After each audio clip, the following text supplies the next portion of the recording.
Hello friends, कैसे हैं आप सब। आई होप कि आप सब बहुत अच्छे होंगे। तो वेलकम है आप सभी का मेरे चैनल में लर्न एंड ग्रो विद शीतल में।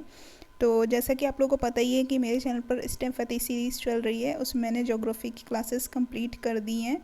तो अगर आप लोगों ने नहीं देखी तो आप लोग जा कर के ज़रूर देख लीजिएगा। मेरी जो सारी वीडियोज़ है मेरे चैनल पर ही अपलोड हैं, तो आप जा कर के वहाँ से देख लीजिएगा। और उसकी अगर पीडीएफ चाहिए तो आप लोग मेरे टेलीग्राम चैनल को ज्वाइन कर लीजिएगा।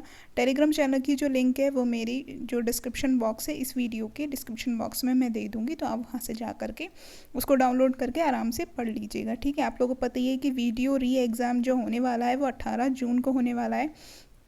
तो आप लोग बहुत अच्छे से तैयारी कर लीजिएगा। मेरी ये क्लासेस जो हैं इनको रेगुलर बेस पे लेते रहिएगा। इससे क्या होगा, आपका रिवीजन हो जाएगा और बहुत अच्छे से आप लोगों की प्रिपरेशन हो जाएगी। अगर एग्ज़ाम में इससे रिलेटेड कोई भी क्वेश्चन आता है तो आप लोग का क्वेश्चन बिल्कुल भी नहीं बचेगा और आप अच्छे से अपने क्वेश्चंस बना पाएंगे। ठीक है, तो आप लोग इस सीरीज़ को ज़रूर देखते रहिए। और जिन लोगों का बीएड का एग्ज़ाम है, यूपी टेट का भी अभी नोटिफिकेशन आने वाला है और सी टेट का भी नोटिफिकेशन आने वाला है, तो आप लोग जिस भी एग्ज़ाम की तैयारी कर रहे हैं तो आप इन चीज़ों को ज़रूर से देख लीजिएगा। ये सब्जेक्ट जो मैं आप लोग को करा रही हूँ जीएस के, वो हर ही एग्ज़ाम में आते हैं, तो आप लोग बिल्कुल स्किप मत कीजिएगा। और इस जो वीडियो हैं, जो भी क्लासेस दे रही हूँ मैं, इनको आप देखते रहिएगा। ठीक है, और आप लोग को मुझे एक इन्फॉर्मेशन भी देनी थी, तो आप लोग पूरी वीडियो देखिएगा। वीडियो के एंड में मैं आपको एक बहुत इंपॉर्टेंट इन्फॉर्मेशन दूंगी, जिससे क्या होगा, आपकी जो मार्क्स हैं किसी भी एग्ज़ाम में वो बहुत आसानी से बूस्ट हो जाएंगे और आप बहुत अच्छे मार्क्स से अपना एग्ज़ाम क्रैक कर पाएंगे। तो वीडियो का एंड तक ज़रूर देखिएगा।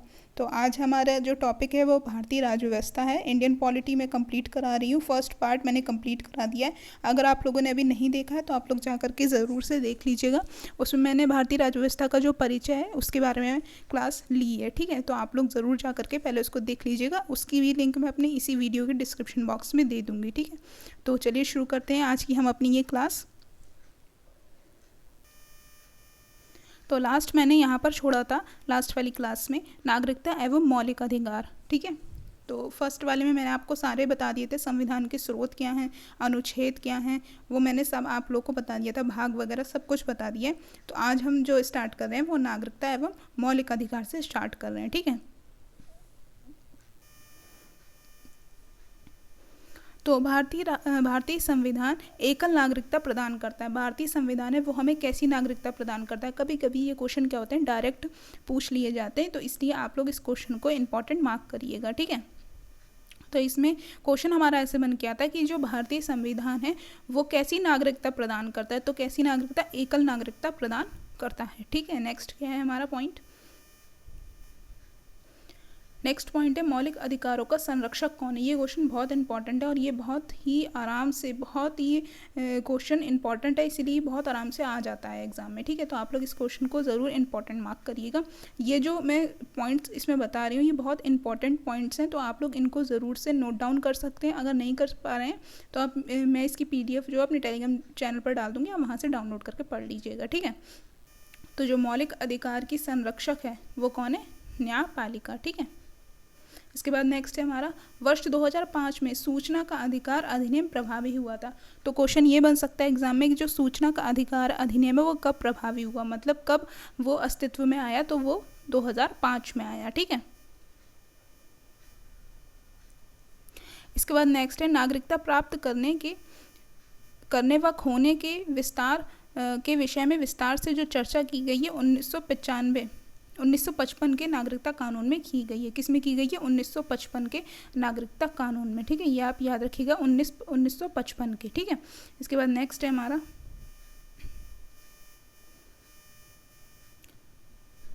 नेक्स्ट पॉइंट है हमारा कि पाकिस्तान से आकर भारत में नागरिकता प्राप्त करने संबंधी प्रावधान का वर्णन किस में किया गया। तो उसका वर्णन किया गया अनुच्छेद 6 में। ठीक है, कौन सा है, अनुच्छेद 6 हमारा, जिसमें पाकिस्तान से जो लोग आए थे, जब हमारा पार्टीशन हुआ था उस दौरान जो लोग आए थे तो उनकी जो नागरिकता जो प्राप्त करने का जो प्रावधान है वो किस में दिया गया, अनुच्छेद 6 में। ठीक है, इसके बाद है भारत में एकल नागरिकता की अवधारणा कहाँ से ली गई। ये क्वेश्चन बहुत ज़्यादा इंपॉर्टेंट है कि जो एकल नागरिकता है उसकी अवधारणा कहाँ से ली गई है, तो वो इंग्लैंड से ली गई है। ठीक है, इसके बाद नेक्स्ट है हमारा, नागरिकता संशोधन अधिनियम 1992 के अनुसार भारत के बाहर पैदा होने वाले बच्चों को यदि उसकी माता भारतीय है तो उसे भारतीय नागरिकता प्राप्त होगी। तो ये बताया गया था इसमें अनुच्छेद वो 1992 वाला जो नागरिकता संशोधन अधिनियम था, उसमें ये बताया गया है कि अगर कोई भी बच्चे जो होता है पैदा होता है और उसकी माँ भारतीय है तो उसे भारतीय होने की नागरिकता प्राप्त होगी। भले ही उसके पिता विदेशी हो कोई बात नहीं, लेकिन उसकी माता अगर भारतीय है तो उसको क्या नागरिकता दी जाएगी, कहाँ की, भारत की। ठीक है। इसके बाद नेक्स्ट पॉइंट है मौलिक अधिकार संविधान के भाग 3 में वर्णित है। ठीक है, ये क्या लिखा है, भाग 3। तो मौलिक अधिकार संविधान के किस भाग में वर्णित है, तो भाग 3 में वर्णित है। ये क्वेश्चन भी अच्छा है। ठीक है। मूल अधिकारों का आवश्यक प्रतिबंध लगाने का अधिकार किसको है, तो प्रतिबंध मौलिक जो हमारे मूल अधिकार हैं उन पर जो आवश्यक प्रतिबंध लगाने का अधिकार किसके पास है, संसद के पास है। ठीक है। इसके बाद नेक्स्ट पॉइंट है जो मूल अधिकार हैं वो इसमें बताए गए कि आप लोगों के मूल अधिकार कौन से हैं जो हमें संविधान द्वारा प्रदान किए जाते हैं। तो पहला है हमारा समता या समानता का अधिकार। ठीक है, समता या समानता का अधिकार ये कौन सा अनुच्छेद में, 14 से 18 में। अनुच्छेद 14 से 18 में क्या दिया है, समता एवं समानता का अधिकार। ठीक है। नेक्स्ट कौन सा है हमारा, स्वतंत्रता का अधिकार। कौन सा है, स्वतंत्रता का अधिकार। ठीक है, तो वो कौन सा अनुच्छेद में दिया है, अनुच्छेद 19 से 22 में दिया गया। इसके बाद शोषण के विरुद्ध अधिकार, तो वो किस में दिया गया, अनुच्छेद 23 से 24 में दिया गया है। इसके बाद धार्मिक स्वतंत्रता का अधिकार, वो किस में दिया गया, अनुच्छेद 25 से 28 में। इसके बाद संस्कृति और शिक्षा संबंधी अधिकार, ये किस में दिया, अनुच्छेद 29 से 30 में। ठीक है।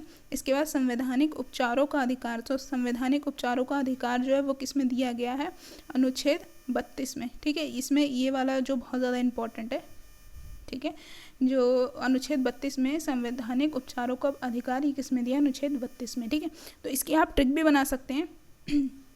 आप इसमें ये देख सकते हैं कि फर्स्ट आप जो इसके शब्द हैं उनको देख लीजिएगा, समता, स्वतंत्रता, शोषण, धार्मिक, संस्कृति और संवैधानिक। बस इतना आप लोग याद कर लीजिए। ठीक है, इसी ऑर्डर में। उसके बाद आप लोग देखेंगे यहाँ से 14 से 18, और ये याद रखिएगा समता है वो 14 से स्टार्ट है और संवैधानिक उपचार किस पे ख़त्म है, 32 पर। ठीक है, तो इससे आपको क्या होगा, आपने इसको ऐसे सीरीज़ में याद कर लिया।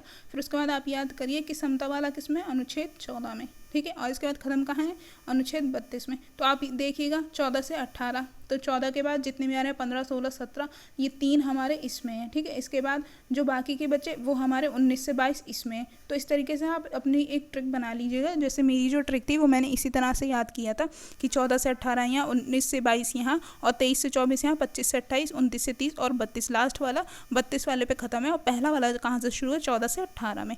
ठीक है, इस हिसाब से आप याद कर लीजिए, समता, स्वतंत्रता, शोषण, धार्मिक, सांस्कृतिक और संवैधानिक। तो क्या होगा, ट्रिक से आप लोग के बहुत जल्दी याद हो जाएगा, क्योंकि ट्रिक हमारा माइंड जल्दी पकड़ लेता है। ठीक है, इसके बाद नेक्स्ट पॉइंट है मौलिक अधिकारों के अंतर्गत अनुच्छेद 24 बच्चों के शोषण से संबंधित है। तो इसमें एक क्वेश्चन पूछा जा सकता है कि जो बच्चों के शोषण से संबंधित जो अनुच्छेद है वो कौन सा है, तो वह है 24। ठीक है, उसके बाद कारखानों तथा खानों में कोई व्यक्ति नियुक्त नहीं किया जा सकता जब तक कि उसकी कम से कम आयु कितनी, 14 वर्ष ना हो। ठीक है, तो इससे कम के बच्चों को किसी भी कारखानों में जो काम करने के लिए रख लेते हैं उसमें नहीं रखा जाएगा जिनकी कम से कम 14 वर्ष की आयु पूरी ना हो ही हो। ठीक है, इसके बाद नेक्स्ट है भारतीय संविधान के अनुसार किसी भी व्यक्ति को जिसे गिरफ्तार अथवा बंदी किया गया हो सबसे नज़दीकी मजिस्ट्रेट के समक्ष उपस्थित करने का जो समय है वो 24 घंटे के अंदर है। मतलब किसी ने कोई अपराध कर लिया है तो उसको क्या करेंगे, उसको पकड़ करके आपको किसके पास 24 घंटे के अंदर अंदर उसको सही सलामत, ठीक है, साथ शरीर उसको कहाँ उपस्थित करना होगा, जो नज़दीकी मजिस्ट्रेट है उनके आगे उनको प्रेजेंट करना होगा। किसको, पुलिस वालों को। ठीक है, इस बात को क्वेश्चन बन सकता है कि ये जो गिरफ्तार किए जाते हैं बंदी वगैरह, तो उसको कितने समय में मजिस्ट्रेट के समक्ष उपस्थित करना होता है, तो वो 24 घंटे के अंदर करना होता है। ठीक है, और किसके सामने करना होगा, तो वो मजिस्ट्रेट के। ठीक है, इस चीज़ को आप लोग याद रख लीजिएगा। इसके बाद हमारा नेक्स्ट टॉपिक आता है राज्य के नीति निर्देशक तत्व। ठीक है, तो राज्य के नीति निर्देशक तत्व हमारे कौन कौन से हैं? संविधान में राज्य के नीति निर्देशक तत्वों को शामिल करने के पीछे उद्देश्य सामाजिक, आर्थिक, लोकतांत्रिक स्थापना है। तो क्या क्या चीज़ें हमारी ज़रूरी रही हैं इस जो राज्य के नीति निर्देशक तत्व हैं उनको शामिल करने का उद्देश्य क्या क्या रहा है, आप लोग इसको हाईलाइट कर लीजिएगा। जैसे इसमें दिया हुआ है कि सामाजिक, आर्थिक और लोकतंत्र की स्थापना करने के लिए हमें क्या राज्य के नीति निर्देशक तत्वों की क्या ज़रूरत पड़ी। ठीक है, उसके बाद नेक्स्ट है, भारत में गोवा राज्य में समान नागरिक संहिता लागू। ये क्वेश्चन अच्छा है, ये क्वेश्चन आया था एग्जाम में, किसी एग्जाम में आया था ये कि भारत के गोवा राज्य में समान नागरिक संहिता लागू है। तो कहाँ पर लागू है समान नागरिकता संहिता, कहाँ लागू है? तो वो कहाँ लागू है? गोवा में। ठीक है, उसके बाद नेक्स्ट है राज्य के नीति निर्देशक सिद्धांतों के अनुसार 14 वर्ष तक के बच्चों को निःशुल्क एवं अनिवार्य शिक्षा देने की आशा की जाती है। तो कौन सा राज्य का नीति निर्देशक तत्व? ये क्वेश्चन टेट सीटेट में आता है और सुपर टेट में भी इस तरीके का, और जैसे बिहार टेट वगैरह, तो क्योंकि ये तो सभी के लिए इंपॉर्टेंट है, संविधान है हमारा, तो ये सभी राज्यों के लिए है। तो ये वाला जो क्वेश्चन है कि राज्य के जो नीति निर्देशक सिद्धांत के अनुसार 14 वर्ष के बच्चों के लिए निःशुल्क एवं अनिवार्य शिक्षा दी जाने की बात कही गई है। किसमें? संविधान में। ठीक है, कितने वर्ष की? 14 वर्ष की। और कौन से उसमें दी गई, कौन सा सिद्धांत है? राज्य के नीति निर्देशक सिद्धांत है। ठीक है, इसके बाद नेक्स्ट पॉइंट है हमारा,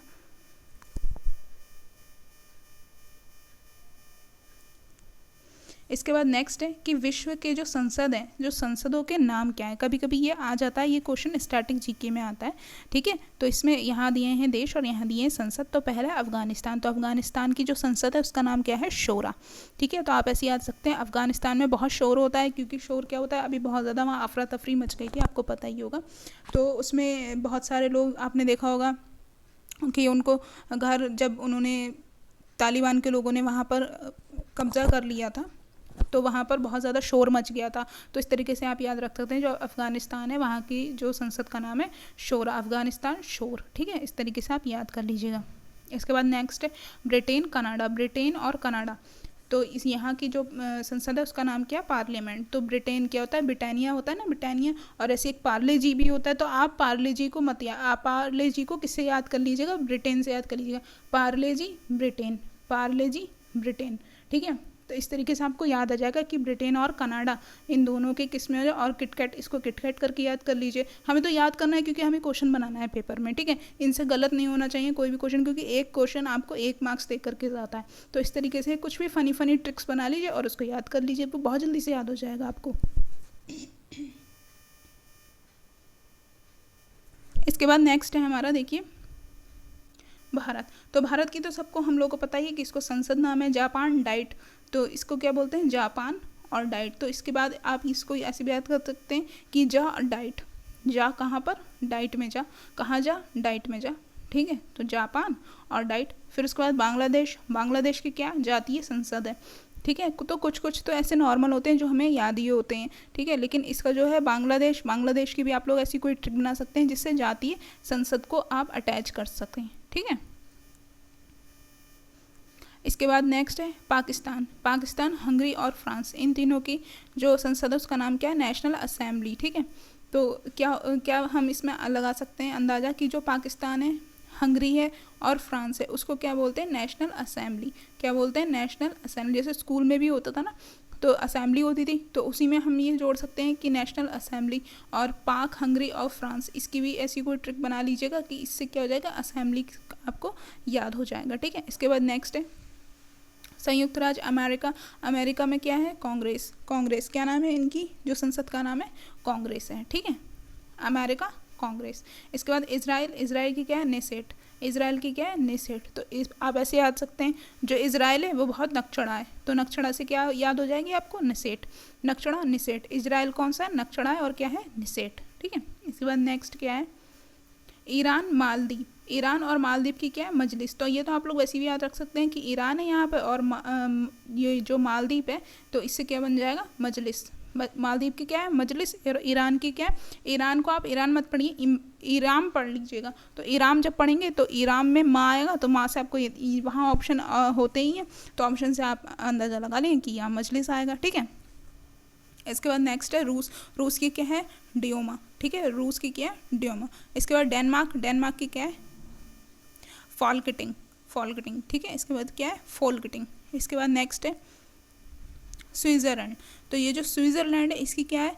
फेडरल असेंबली। को क्या है इसकी? Federal assembly. ठीक है, स्पेन। स्पेन की क्या है? कोर्टस। क्या है? कोर्टस। ठीक है, इसकी क्या है? स्पेन की कोर्टस। इसके बाद नेपाल। नेपाल की क्या है? राष्ट्रीय पंचायत। ये तो अब बहुत आसान है, ये तो हम लोग को पता ही रहता है, हम लोग पढ़ते ही रहते हैं इस चीज़ को कि नेपाल की क्या है? राष्ट्रीय पंचायत। ठीक है, इसके बाद नेक्स्ट है स्वीडन। स्वीडन की क्या है? रिश्ताग। क्या है? रिश्ताग। इसके बाद क्या है? नार्वे। नार्वे की क्या है? स्टोड्रिंग। क्या है? स्टोड्रिंग। इसके बाद नेक्स्ट है जर्मनी। जर्मनी की क्या है? वुंडस्टेक। क्या है? वुंडस्टेक। इसके बाद आयरलैंड या ऑस्ट्रेलिया। ऑस्ट्रेलिया और आयरलैंड की क्या है? पार्लियामेंट। ठीक है, मंगोलिया की क्या है? खोरल। और पोलैंड। पोलैंड की क्या है? सेजम। मिस्र की क्या है? People's assembly. ठीक है, मिस्र की क्या है? People's assembly. इसको आप ऐसे पढ़ सकते हैं, जो मिस्र है वहाँ पे बहुत सारे पीपल्स हैं। ठीक है, तो उसकी क्या बन जाएगी? सीधे बन जाएगी आराम से, पीपल्स असेंबली। इसके बाद नेक्स्ट है मलेशिया। मलेशिया की क्या है? दीवान निगारा। क्या है? दीवान निगारा। अब चलते हैं हम अपने नेक्स्ट पॉइंट की तरफ। मौलिक अधिकार, मौलिक कर्तव्यों को निर्धारित किया गया है। तो मौलिक कर्तव्यों को निर्धारित कैसे किया गया है? कौन से संविधान संशोधन के द्वारा किया गया? तो वो 42वें संविधान संशोधन के द्वारा क्या किया गया है? निर्धारित किया गया है। तो क्वेश्चन आप लोगों का ये बन सकता है कि जो मौलिक कर्तव्य हैं उनको किस हिसाब से निर्धारित किया गया है, किस हिसाब से उसमें लिखा गया, बढ़ाया गया हमारे संविधान में? तो 42वें संविधान संशोधन के द्वारा इसको लिखा गया था। ठीक है, इसके बाद नेक्स्ट है वर्तमान में संविधान में कुल 11 मूल कर्तव्यों का उल्लेख है। तो कितने मूल कर्तव्य हैं हमारे संविधान में इस समय? तो कितने? 11 हैं। ठीक है, नेक्स्ट है हमारा मौलिक कर्तव्यों की अवहेलना करने वाले को दंड देने की व्यवस्था नहीं है। तो जो मौलिक कर्तव्य हैं उनकी अवहेलना अगर आप करते हैं तो उसके लिए कोई आपको पनिशमेंट नहीं मिलेगा।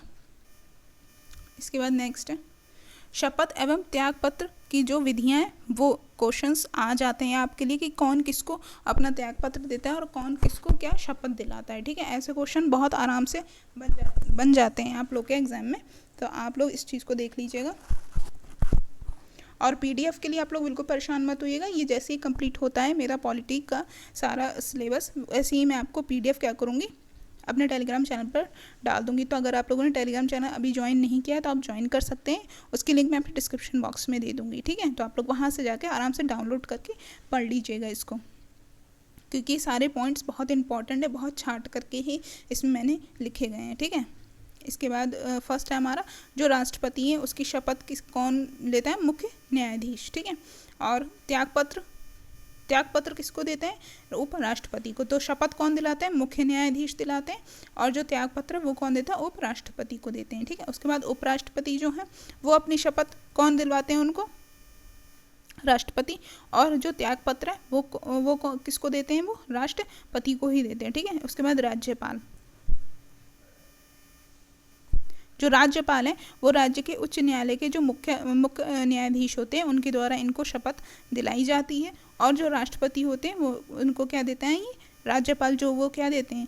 वो देते हैं अपना त्याग पत्र। ठीक है, नेक्स्ट है हमारा जो मुख्य न्यायाधीश होते हैं उनको शपथ कौन दिलाते हैं? राष्ट्रपति। और वो अपना त्याग पत्र किसे देते हैं? राष्ट्रपति को ही देते हैं। प्रधानमंत्री को भी शपथ कौन दिलाते हैं? राष्ट्रपति। और जो त्याग पत्र है वो भी राष्ट्रपति को ही देते हैं। ठीक है, इसके बाद हम चलते हैं अपने नेक्स्ट पॉइंट की तरफ। इसके बाद हमारा नेक्स्ट टॉपिक हमारा है संघीय व्यवस्थापिका एवं कार्यपालिका। क्या है? संघीय व्यवस्थापिका एवं कार्यपालिका। तो पहला पॉइंट क्या है हमारा? भारत की संघीय व्यवस्थापिका को संसद के नाम से जाना जाता है। तो ये क्वेश्चन बहुत अच्छा है। जो संघीय व्यवस्थापिका है उसको किस नाम से जानता है? संसद के नाम से जाना जाता है। क्योंकि आप देख रहे होंगे कि क्वेश्चन आजकल थोड़े से घुमा के दे दिए जाते हैं, तो हो सकता है आपसे इस तरह का भी क्वेश्चन पूछा जाए, और ये क्वेश्चन अच्छा है, इंपॉर्टेंट है, आप इसको इंपॉर्टेंट मार्क कर लीजिएगा। ठीक है, इसके बाद नेक्स्ट है साधारण विधेयक से संबंधित गतिरोध को दूर करने के लिए संसद के दोनों सदनों की जो संयुक्त बैठक है उसको कौन बुलाता है? ये क्वेश्चन मुझे नहीं पता कितनी बार आया है ये एग्ज़ाम में, जो बहुत ज़्यादा क्वेश्चन ये इंपॉर्टेंट है कि जो दोनों ही सदनों की जो संयुक्त बैठक है उसको कौन करवाता है, उसको कौन उसको कौन आमंत्रित करता है? तो उसको कौन आमंत्रित करते हैं? राष्ट्रपति करते हैं। ठीक है, इसके बाद नेक्स्ट है जो स्वतंत्र भारत के संसदीय इतिहास में अभी तक 3 बार संयुक्त बैठक के अधिवेशन बुलाई गई है। कितनी बार अधिवेशन के लिए बुलाई गई है? तो 3 बार बुलाई गई है, ठीक है। इसके बाद नेक्स्ट है भारत के संविधान में कहा गया है कि भारत की संसद के 3 अंग होते हैं। तो संसद के कितने अंग होते हैं? 3 अंग होते हैं। इनमें से एक कौन सा है? लोकसभा, दूसरा है हमारा दूसरा अंग है राज्यसभा और तीसरा अंग है हमारा राष्ट्रपति, ठीक है। तो ये क्वेश्चन भी अच्छा खासा बहुत इंपॉर्टेंट है, ये भी काफ़ी बार क्वेश्चन आया है कि जो भारतीय संविधान है उसमें जो 3 अंग है, कितने अंग है? 3 अंग है। तो उसमें पहला अंग कौन सा है? लोकसभा। फिर दूसरा अंग क्या है हमारा? राज्यसभा।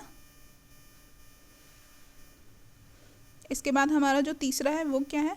हमारा तीसरा है वो है राष्ट्रपति। तो हमारा तीसरा जो अंग है वो क्या है? राष्ट्रपति, ठीक है। ये क्वेश्चन आप याद कर लीजिएगा कि कितने अंग हैं। तो हमारे 3 अंग है संविधान में, ठीक है। संसद के 3 अंग बताए गए हैं। इसके बाद जो संसद का स्थायी सदन है उसको क्या कहते हैं? राज्यसभा। संसद के दोनों सदनों की जो संयुक्त अधिवेशन की अध्यक्षता है वो कौन करते हैं? लोकसभा अध्यक्ष करते हैं, ठीक है। इसके बाद नेक्स्ट है संविधान संशोधन प्रस्ताव के संबंध में दोनों सदनों में मतभेद होने की स्थिति में प्रस्ताव गिर जाएगा। अगर दोनों सदनों में क्या होगा? किसी भी प्रस्ताव को लेकर के अगर दोनों सदनों में कोई भी मतभेद होता है तो क्या होता है? वो प्रस्ताव गिर जाता है, ठीक है। इसके बाद नेक्स्ट है संसद की कार्यवाही सूची में प्रथम विषय होता है। तो संसद की जो कार्यवाही होती है उसमें जो प्रथम विषय क्या रहता है? प्रश्नकाल होता है, ठीक है। आप लोगों को पता होगा इसमें एक शून्यकाल भी होता है। तो शून्यकाल प्रथा संसदीय प्रणाली की भारत की देन है। तो शून्यकाल का इजाद कहाँ हुआ, मतलब कहाँ पर बना है? तो वो कहाँ पर बना है? हमारा इंडिया में, ठीक है। इसके बाद नेक्स्ट है हमारा शून्यकाल तथा संसदीय प्रणाली को, ये तो हो गया था। इसके बाद है संसद के 2 सत्रों के बीच अधिकतम 6 महीने का अंतराल होना चाहिए। जो संसद है उसमें 2 सत्रों के बीच कितने महीने का अंतराल होना चाहिए? 6 महीने का। और संसद के 2 सत्र किस हिसाब से? शीतकालीन होता है और एक शायद ग्रीष्मकालीन भी होता है। तो इस तरीके से होता है, ठीक है। उसके बाद नेक्स्ट है संसद के कुल सदस्यों का 1/10 भाग वैधानिक चैम्बर की मीटिंग बुलाने के लिए आवश्यक गणपूर्ति कोरम है, ठीक है। तो कोरम पूरा करने के लिए कितने लोग होने चाहिए? 1/10, ठीक है। इसके बाद नेक्स्ट है हमारा संविधान लागू होने के बाद सर्वप्रथम त्रिशंकु संसद का गठन 1889 में हुआ था। कितने में हुआ था? 1889 में, ठीक है।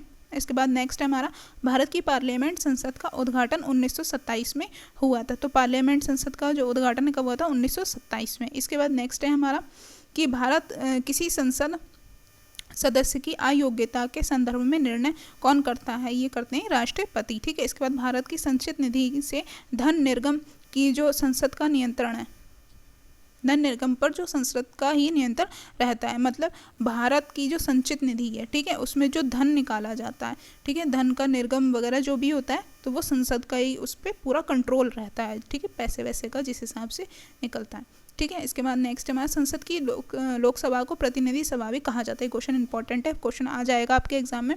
जो संसद है उसका जो प्रतिनिधि सभा किसे कहा जाता है? तो लोकसभा को ही कहा जाता है। ये भी पूछ सकते हैं कि संसद की जो लोकसभा उसका अन्य नाम क्या है? तो प्रतिनिधि सभा है, ठीक है। इसके बाद नेक्स्ट है संघ की कार्यपालिका शक्ति निहित है। तो संघ की जो कार्यपालिका की जो शक्ति है वो कहाँ निहित है? वो है राष्ट्रपति में, ठीक है। नेक्स्ट है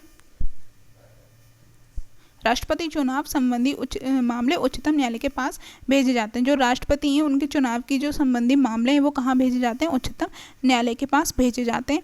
भारत के राष्ट्रपति का चुनाव 5 वर्षों के लिए होता है। जो भारत के जो राष्ट्रपति हैं उनका चुनाव के लिए कितने समय के लिए होता है? 5 वर्ष के लिए होता है, ठीक है। 5 वर्ष बाद क्या होता है? नेक्स्ट दूसरे जो राष्ट्रपति आने होते हैं उनका इलेक्शन होता है, ठीक है। इसके बाद नेक्स्ट है राष्ट्रपति के चुनाव के लिए निर्वाचक मंडल होते हैं। तो के चुनाव के लिए क्या होते हैं? निर्वाचक मंडल होते हैं। संसद के दोनों सदनों तथा विधानसभाओं के निर्वाचित सदस्य होते हैं, ठीक है। इसमें किसमें? राष्ट्रपति के चुनाव में, ठीक है। इसके बाद नेक्स्ट है भारत के राष्ट्रपति को उसके पद से हटाया जा सकता है। कैसे? संसद पर महाभियोग, जो संसद के द्वारा क्या? राष्ट्रपति पर महाभियोग के द्वारा, ठीक है। महाभियोग जब लगाया जाएगा तभी वो हट सकते हैं, इससे पहले नहीं, ठीक है। या तो वो खुद अपना बोल दें कि मतलब वो खुद अपना त्याग पत्र दे दें, ठीक है, और वो देंगे किसको? उपराष्ट्रपति को, ठीक है। इसके बाद है भारत में सभी रक्षा बलों का सर्वोच्च कमांडर कौन होते हैं? भारत के राष्ट्रपति। क्वेश्चन अच्छा और इम्पॉर्टेंट है। इसके बाद भारत का जो राष्ट्रपति अपना त्यागपत्र किसे देते हैं? उपराष्ट्रपति को। ठीक है, ये मैंने अभी आप लोगों को बता दिया था। इसके बाद राष्ट्रपति के त्यागपत्र की सूचना उपराष्ट्रपति लोकसभा अध्यक्ष को देते हैं। तो जो राष्ट्रपति वो अपना त्यागपत्र जब उन्हें देंगे तो वो उपराष्ट्रपति क्या करेंगे? सबसे पहले लोकसभा अध्यक्ष को इस बात की जानकारी देंगे। ठीक है, इसके बाद नेक्स्ट है, एक ही समय में यदि राष्ट्रपति और उपराष्ट्रपति दोनों का पद रिक्त हो जाए तो राष्ट्रपति को कृत्यों का निर्वहन भारत के मुख्य न्यायाधीश करेंगे। मतलब इसमें लाइन में क्या कहा गया?